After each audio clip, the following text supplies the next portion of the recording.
disampaikan oleh salah satu narasumber yang sudah kita persiapkan, dan alhamdulillah beliau telah hadir di tengah-tengah kita, yaitu Tuan Guru Bajang Dr. Muhammad Zainul Majdi. Assalamualaikum. Waalaikumsalam warahmatullahi wabarakatuh. Alhamdulillahirrahmanirrahim. Mungkin langsung saja Tuan Guru, ini tanpa memperpanjang waktu, kalau kita baca CV-nya akan sangat banyak. Tuan Guru, silakan kita berikan kesempatan Pak Tuan Guru Bajang untuk memberikan materinya. Waktu dan tempat kami persilakan. Bismillahirrahmanirrahim. Assalamualaikum warahmatullahi wabarakatuh. Alhamdulillah hamdal hamidin, wassalatu wassalamu ala sayyidil mursalin wa ala alihi wa sahbihi ajma'in, amma ba'du. Guru kita Bapak Profesor Dr. Nasaruddin Umar yang tadi telah menyampaikan materi yang sangat memperkaya wawasan untuk kita semua, khususnya para mahasiswa baru Universitas Islam Indonesia yang sama-sama kita hormati. Pak Prof, ahlan wa sahlan, terima kasih, tadi materinya sangat bagus Pak Prof. Bapak moderator, Bapak Al-Mukarram kita juga, guru kita, dosen kita, dan tentu semua yang hadir, termasuk tadi juga sambutan dari Bapak Rektor Universitas Islam Indonesia yang kita simak juga banyak memberikan hal-hal yang bermanfaat untuk Ananda para mahasiswa baru. Pertama, tentu setelah syukur kepada Allah Subhanahu wa Ta'ala, saya menyampaikan permohonan agar dimaklumi karena kebetulan saya kemarin ada tugas untuk menyelesaikan satu hal di Kairo, di Al-Azhar Syarif, sehingga saya masih dalam perjalanan pulang saat ini. Nah, karena itu saya mohon untuk dimaklumi di layar Zoom, saya tengah di dalam perjalanan. Tetapi insya Allah tidak mengurangi Bapak-Bapak, Ibu, dan Ananda semua nilai dari silaturahim kita pada pagi hari ini. Kedua, saya terima kasih kepada UII, suatu kampus yang melahirkan banyak sekali para pejuang agama dan bangsa. Alhamdulillah saya sempat bersilaturahim juga di Ulil Albab 3 tahun yang lalu kalau tidak salah. Alhamdulillah bertemu juga dengan Pak Rektor pada waktu itu, Bapak Prof. Nandang kalau tidak salah ya. Alhamdulillah suasananya sangat kondusif. Dan saya tahu dari pertemuan pada saat itu bahwa Civitas Akademika dan para mahasiswa-mahasiswi UII itu punya giroh yang luar biasa untuk belajar keislaman dan kebangsaan, keindonesiaan, dan bahkan kemanusiaan. Langsung saja saya pertama dalam kesempatan ini ingin menggarisbawahi tema kita adalah tentang kepemimpinan Rasulullah Sallallahu Alaihi Wasallam di era milenial. Tadi Bapak Prof. Nasar banyak sekali menyampaikan hal-hal yang memberikan kita gambaran yang utuh tentang kehadiran Islam di tengah-tengah umat manusia pada saat itu. Nah, saya ingin garis bawahi satu saja, bahwa kalau kita simak uraian dari Bapak Prof. Nasar tadi, sebelum Islam datang itu selalu terjadi tarik-menarik antara langit dengan bumi, katakanlah atau antara wahyu dengan akal. Tempo-tempo wahyu atau agama itu mendominasi. Tapi ketika agama dan wahyu mendominasi saat sebelum Islam datang, itu akal terpinggirkan. Nah, kemudian ada juga masa di mana akal mendominasi, maka wahyu ditinggalkan. Nah, Islam datang dengan membawa pendekatan yang utuh. Nah, ini yang ingin saya sampaikan yang pertama untuk membangun apresiasi dan kesyukuran pada diri Ananda semua para mahasiswa-mahasiswi. Alhamdulillah kita menjadi seorang muslim. Kenapa? Karena Islam membawa pandangan yang mendamaikan, atau apa istilahnya, yang membawa kedua hal penting itu bersama-sama, antara agama dengan rasionalitas, antara wahyu dengan akal. Karena itu Imam Ghazali mengatakan bahwa akal itu adalah syariatun minad dakhil. Akal itu ibaratnya seperti syariat, tapi dia ada di dalam diri manusia. Demikian sebaliknya, syariat itu adalah aqlun minal kharij. Bahwa syariat itu atau wahyu adalah suatu rasionalitas yang datang dari luar. Nah, karena itu Ananda semua, Ananda bisa menjadi orang yang sekuat-kuat iman dan sehebat-hebat ilmu.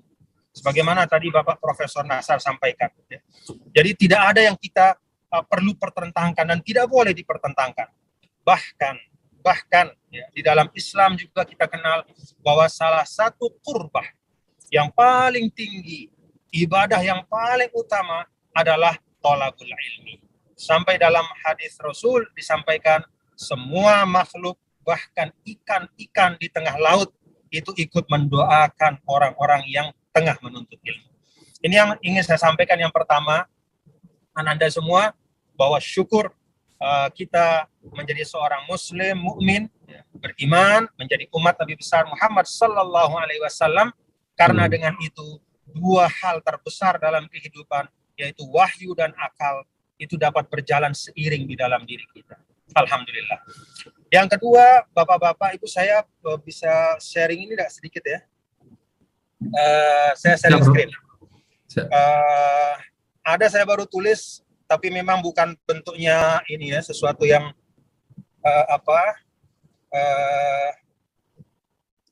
nah ini. Ini yang pertama. Bisa dilihat Bapak-bapak? Bisa. Ananda semua ya, bahwa kepemimpinan itu harus dilihat secara utuh. Pemimpin dan yang dipimpin. Nah, karena apa? Seringkali pembicaraan kita, setiap bicara tentang kepemimpinan itu selalu menyentuh hanya aspek pemimpin saja. Siapa pemimpin, apa sifatnya, dan bagaimana dia memimpin. Kita sering lupa bahwa yang dipimpin tidak kalah penting dibanding pemimpin. Kepemimpinan yang efektif hanya dapat terwujud apabila ada visi dan cita-cita yang sama, yang diyakini oleh pemimpin dan yang dipimpin. Maka belajar dipimpin tidak kalah penting, bahkan lebih berat dibanding belajar memimpin. Menundukkan ego itu hal yang berat. Nah, saya ambil ilustrasi dalam sholat bahkan ya, bahwa menjadi makmum artinya orang yang dipimpin itu dia harus berniat. Ya. Beda dengan menjadi imam. Jadi kalau ada seorang lagi sholat, dia sholat sendiri, lalu ada yang datang dari belakang, itu ingin berimam kepada yang pertama, maka yang di belakang itu harus berniat menjadi makmum. Sedangkan yang pertama itu, dia memulai sholatnya dengan tanpa berniat menjadi imam. Artinya apa ilustrasi ini? Bahwa komitmen ya, dari yang dipimpin itu tidak kalah pentingnya dibanding kapasitas dari seorang pemimpin. Nah, seorang yang dipimpin itu harus punya niat yang kokoh dan kuat untuk mengikuti imam, lahir dan batin, gerak, ucap, dan sikap. Nah, ini sekedar ilustrasi Ananda semua ya, untuk mengingatkan kita bahwa antara pemimpin dan yang dipimpin itu satu sama lain saling mencerminkan. Karena itu Rasulullah SAW menyampaikan ummalukum a'malukum. Jadi pemimpin-pemimpinmu itu mencerminkan amal-amalmu sebagai orang yang dipimpin. Nah, dulu pernah ada satu ilustrasi ketika Sayyidina Ali dikomplain ya oleh sebagian orang, kenapa pada masa Anda ini kita perang terus gitu. Tidak seperti masa Abu Bakar, Umar yang selalu tenang, nyaman. Kata Imam Ali, pada masa Abu Bakar dan Umar itu rakyatnya kayak saya. Sedangkan ketika saya memimpin itu rakyatnya seperti Anda semua. Nah, ini satu satu gambaran ya, Ananda semua yang akan menjadi pemimpin di semua ranah kehidupan ya, dalam semua konteks profesional, nanti setelah menjadi sarjana ada lingkungan di mana nanti Ananda akan menjadi pemimpin sebagai kepala keluarga, sebagai seorang ibu, bapak ya, sebagai ayah, suami atau istri dan seterusnya. Itu ada konteks-konteks kepemimpinan. Nah, ketika melaksanakan tugas seperti itu, maka bangunlah satu lingkungan yang baik ya, antara yang memimpin dan dipimpin, antara kita dengan semua yang ada di sekitar kita, sehingga terjadilah satu keutuhan, satu visi, dan dengan demikian maka cita-cita yang baik akan dapat diwujudkan bersama. Itu yang pertama. Nah, yang kedua, karena pemimpin dan yang dipimpin itu sama penting. Nah, ini satu hal yang menurut saya juga, kalau kita bicara kepemimpinan Rasulullah SAW, kita bisa melihat satu hal yang menariknya.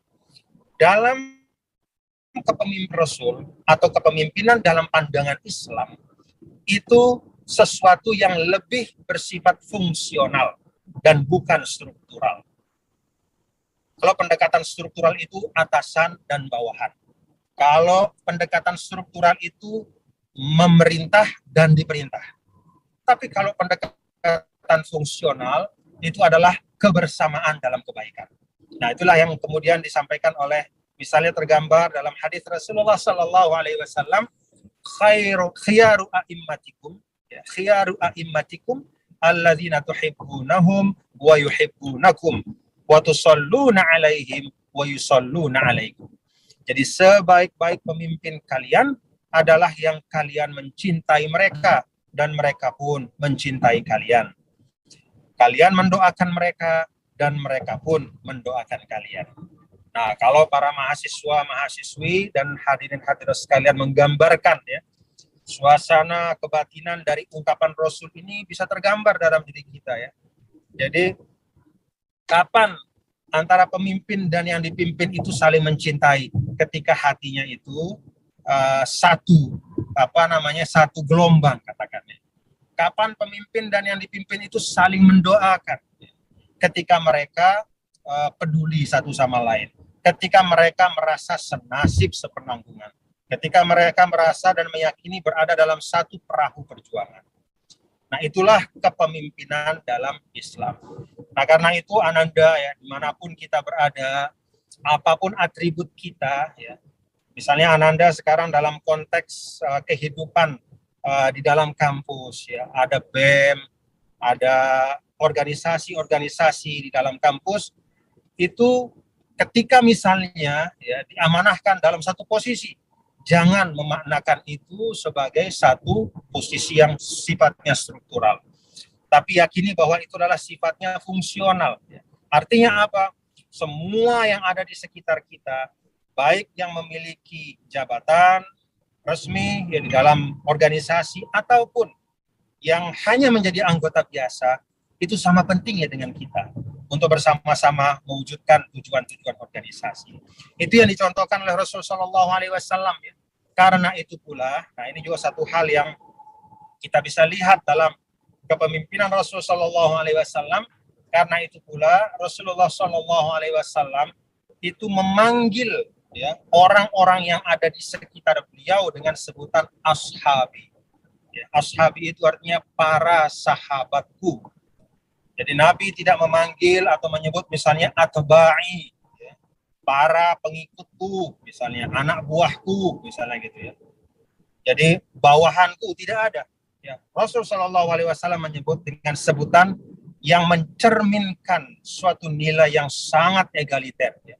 Di situ ada nilai kemanusiaan, di situ ada nilai penghargaan, di situ ada nilai kebersamaan, ya. Di situ ada nilai kolaborasi juga, ya. Yaitu nilai membangun jejaring kebaikan.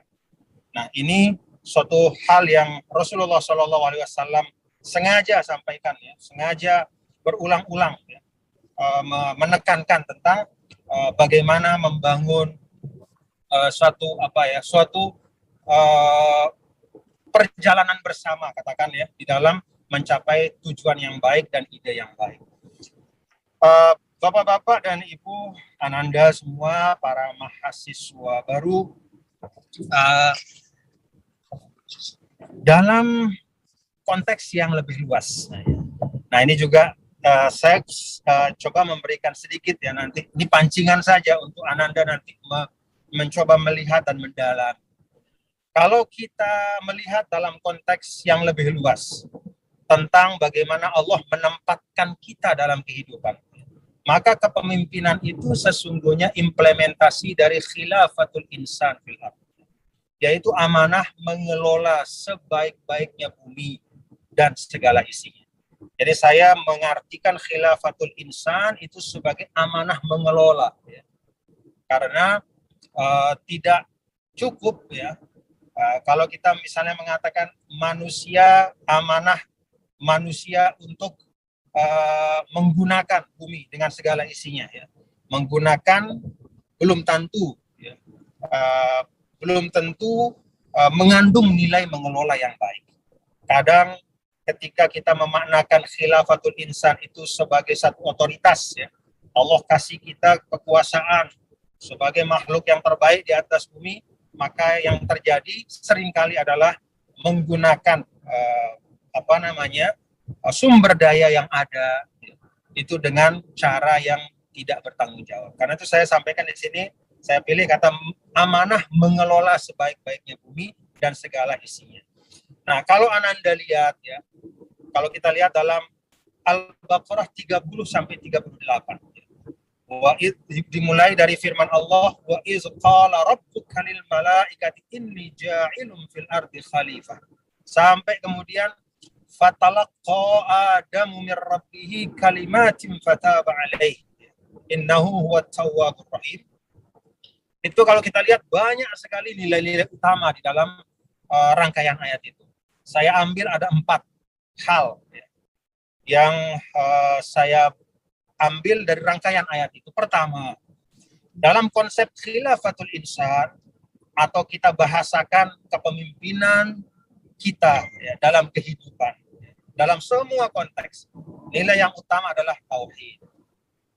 Karena dalam ayat 30 itu Allah Ta'ala menyampaikan wa iz qala rabbuka. Ya, jadi kata Rabb itu menunjukkan dia yang menciptakan kita dan dia pula yang memelihara, ya, menyiapkan kehidupan untuk kita. Jadi Allah Subhanahu wa Ta'ala adalah sumber ya, dari semua nilai-nilai yang baik, dan kepada Allah Ta'ala pula kita kembalikan seluruh kerja-kerja kita dalam kehidupan. Itu tauhid. Yang kedua, ilmu. Kalau kita lihat dalam dialog bagaimana Allah memuliakan Adam alaihi salam, itu Allah Subhanahu wa Ta'ala lebih dari 1 kali ya, menggunakan kata yang berasal dari kata ilmu. Ya. Jadi wa 'allama Adam al-asma, dan Allah mengajarkan kepada Adam al-asma. Ya. Al-asma itu banyak uraiannya dari para ulama, tapi intinya secara sederhana adalah segala hal yang diperlukan untuk hidup bahagia, sejahtera dunia dan akhirat. Jadi tauhid bersama ilmu, itulah khilafatul insan. Tanpa ilmu, tadi disampaikan oleh Bapak Prof. Nasar ya, lumpuh. Ya, tauhid kita lumpuh tanpa ilmu. Tanpa tauhid, ilmu kita menjadi buta. Ya. Jadi yang ketiga, kedamaian. Ya. Di dalam rangkaian itu la khaufun alaihim walahum yahzanun. Jadi ada ungkapan bahwa khilafah kekhalifahan manusia itu juga mengandung nilai kedamaian. Apa artinya nilai kedamaian? Artinya bahwa kedamaian itu sesuatu yang harus dituju ya, di dalam kita melaksanakan amanah khilafatul insan fil ardi. Nah, kemudian yang keempat, kesejahteraan. Ya. Jadi kalau kita lihat dalam rangkaian itu rogodan, ya, haitsu syi'tum. Jadi ada kelapangan dan keluasan, kesejahteraan, ya, keberlimpahan dalam kebaikan, dalam konteks yang baik. Nah, walaupun ayat itu terkait dengan surga, ya, tetapi kita juga diajarkan bahwa idealisasi surga itu kita perjuangkan atau kita ikhtiarkan untuk terwujud di dalam kehidupan dunia. Nah, ini 4 hal yang menurut saya penting kita ingat ya ketika kita berbicara tentang kepemimpinan dalam konteks apapun.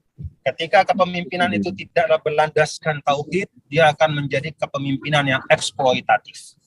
Ketika dia tidak dilandasi ilmu, maka dia akan menjadi kepemimpinan yang dogmatik. Ya.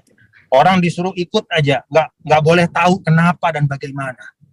Ketika kepemimpinan itu tidak diarahkan untuk kedamaian, maka dia akan berorientasi kepada konflik-konflik dan kemenangan-kemenangan untuk sekelompok orang saja. Ketika kepemimpinan itu tidak dihadirkan untuk kesejahteraan, maka tentu kepemimpinan itu tidak akan bisa membawa kemaslahatan yang diharapkan oleh semua. Nah, ini beberapa hal yang dapat saya sharing kepada Ananda semua ya, secara sangat singkat untuk melengkapi apa yang tadi telah kita simak dari Bapak Profesor Nasaruddin Umar tentang kepemimpinan profetik ya, atau nilai-nilai kepemimpinan yang diwariskan oleh Nabi kita, Nabi besar Muhammad Sallallahu Alaihi Wasallam, dan bisa kita amalkan ya di dalam aktivitas kita, termasuk Ananda semua di Universitas Islam Indonesia. Bapak-bapak, Ibu, hadirin dan hadirat sekalian yang dirahmati Allah, Ananda semua, saya ingin memperkuat lagi ya kepada Ananda semua untuk banggalah menjadi bagian dari universitas yang telah menghasilkan para pejuang agama, bangsa dan negara, pemimpin-pemimpin yang ada di Indonesia dari masa awal kemerdekaan sampai saat ini. Banyak sekali yang berasal dari Universitas Islam Indonesia. Semoga Allah memberkahi Ananda semua dalam perjalanan menuntut ilmu. Demikian yang dapat saya sampaikan. Terima kasih. Wallahul muwaffiq wal hadi ila sabilir rasyad. Assalamualaikum warahmatullahi wabarakatuh. Waalaikumsalam warahmatullahi wabarakatuh. Ustaz Tuan Guru Bajang, nuhun ngapunten, apakah bisa join untuk sesi diskusi, Tuan Guru? Semampu saya.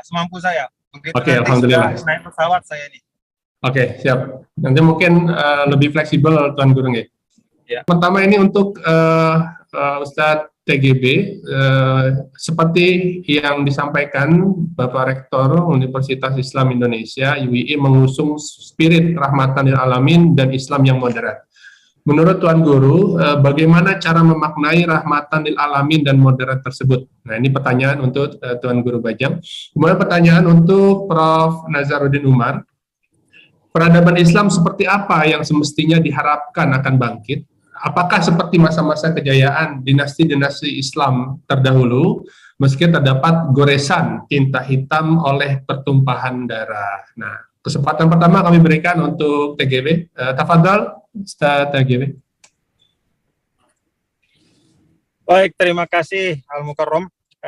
Rahmatan lil alamin itu dalam pemahaman saya ya, ketika Allah Ta'ala menyampaikan wa ma arsalnaka illa rahmatan lil alamin, untuk kita, bukan pada Rasul sesungguhnya, pesan bahwa kita wajib menghadirkan ya, wajah dan keberagamaan, keislaman yang menghadirkan kemanfaatan untuk semua. Jadi bagaimana kemanfaatan yang dapat dirasakan bahkan oleh orang-orang yang non-muslim dan bahkan oleh makhluk-makhluk Allah yang lainnya selain manusia. Nah, kalau kita lihat dalam ruang, katakanlah ya, ada 3 hal yang sering dibagi oleh para ulama ya, ruang kita berislam. Ada ruang akidah. Nah, kalau ruang akidah ini kan adanya di dalam hati, ya, keyakinan, sistem keyakinan kita. Lalu yang kedua ritual, ya, ibadah-ibadah kita. Nah, yang ketiga itu muamalah. Nah, kalau akidah dan ritual itu sifatnya memang eksklusif, ya, yaitu memang khazanah kita sebagai seorang Muslim yang memang menjadi bagian internal dari kita. Ya. Kemanfaatannya tidak secara langsung dapat dirasakan, ya. Tidak secara langsung dapat dirasakan ya, oleh orang-orang non-Muslim. Tapi ketika bicara ruang yang ketiga, yaitu ruang muamalah, nah maka disinilah kita ditantang, diminta oleh agama kita untuk mewujudkan nilai-nilai Islam dalam ruang muamalah yang sangat luas, ya, ekonomi, sosial, politik, pendidikan, intelektual, dan semuanya. Nah, karena itu aktivitas dari teman-teman Ananda semua ketika berkiprah sebagai mahasiswa adalah bagaimana ya, ketika nanti katakanlah menjadi seorang cendekiawan, bagaimana menghasilkan penemuan-penemuan misalnya yang dapat dimanfaatkan oleh siapapun. Bagaimana di dalam ranah ekonomi misalnya, bagaimana menghadirkan praktek berekonomi, ya tentu saja praktek ekonomi syariah yang kemudian bisa dimanfaatkan oleh siapapun.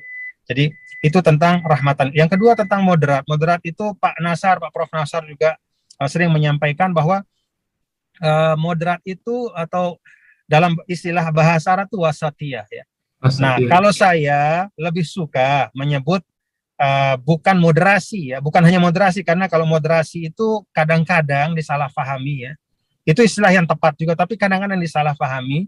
dianggap misalnya membuat-buat paham yang baru. Kalau saya mengatakan mungkin yang lebih tepat adalah wasatiyah itu proporsionalitas. Ya. Jadi beragama secara proporsional. Nah, proporsional itu meletakkan sesuatu pada tempatnya sesuai dengan katakanlah prioritas di dalam Islam sendiri. Islam mengajarkan kita skala prioritas. Yang wajib didahulukan, yang sunnah-sunnah setelahnya. Gitu. Jangan yang sunnah didahulukan, yang wajib ditinggalkan. Ranah-ranah yang utama dan pokok itu didahulukan. Ya.